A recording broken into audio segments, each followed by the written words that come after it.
It was the worst thing that happened to me. I felt like I'd had my identity ripped from me. You literally have nothing. I had conceived, never mind the money. It never even occurred to me that the company that I founded and grew and ran could be taken away from me. Never even occurred to me. I started up a competitor with a really old friend who had been to business school, had an MBA, had been to McKinsey's as a consultant, but he and I go back since we were 5 years old. With him and an accountant who put a small amount in. We started up a direct competition. And we took off. And that company went from 3 employees, me plus 2 people on day one, to 120 staff in 3 countries in the space of 4 or 5 years. I was 31 when we started that. And that was a fast growing company. And this is a direct competitor. Direct competitor. So what do? They file a lawsuit against us, alleging copyright infringement of the software code. I even heard one of them admit indirectly, this is just tactics to distract you from beating them because you're taking their clients. We took staff, clients, and my new business won clients the old business couldn't. Savills, Knight Frank, big names like that. We became the very first approved digital marketing provider, photography, floor plans, brochure design, brochure print, the whole thing in one service. And we took off. It was succeeding in that it was growing, but it was also consuming cash. Still wasn't making a profit. And in 2008, the financial crash. I mean, luckily, because my friend was an analytical, forward-looking thinker, he said, we're fucked.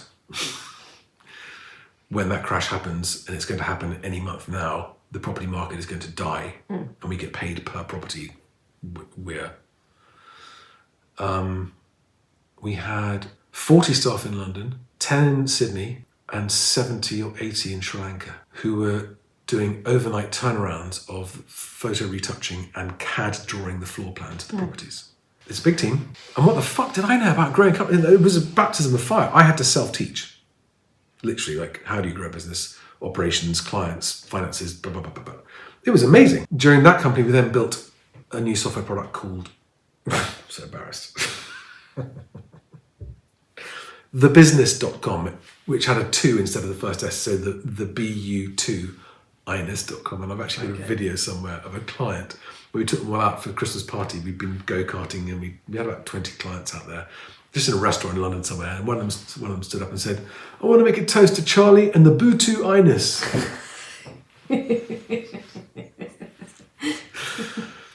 I knew, I just, branding, marketing, I just had nothing. I just didn't get it. I didn't get it at all. It was a knowledge base area and skill set I did not possess. Operationally, I was very good. I could design software. I could sell stuff to clients. I could do all of those things very well. Marketing, I have never got right. I have never got it right. And the boo2ines.com is evidence of this fact that I'm confusing.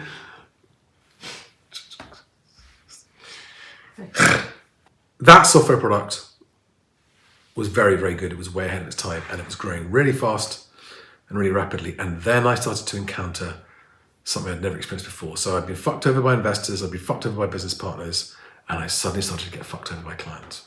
This software catapulted their business growth.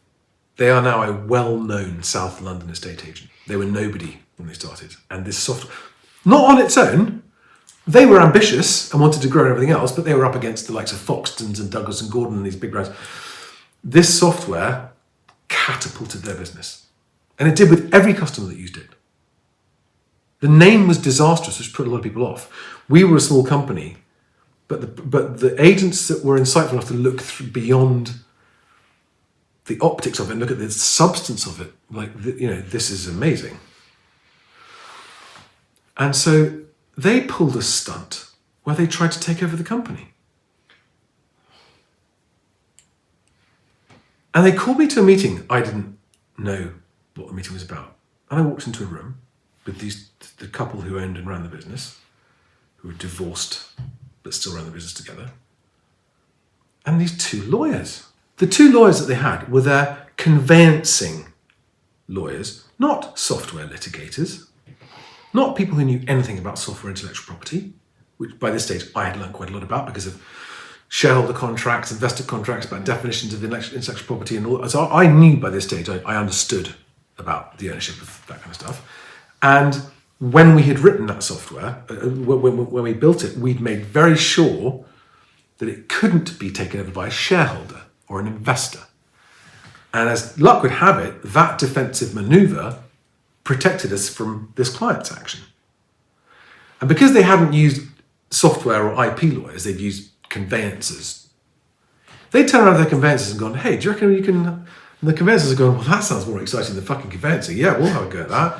Yeah, we're lawyers. And of course, most people are scared of lawyers. I by this stage, am already not scared of lawyers because I've already been through so many stories I have to get past involving lawyers, court cases, that kind of stuff. So I've already accumulated a lot more experience than most people of my age should have had. I sat down in the meeting.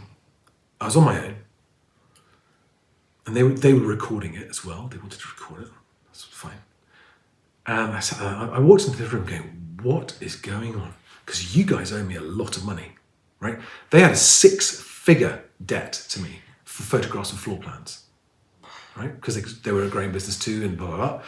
We had invoice financing, bridging financing for that. So, but it's still, they were way behind. They were paying some stuff, but not enough, not keeping up. And yet they had the fucking nerve to try and pull this stunt, right?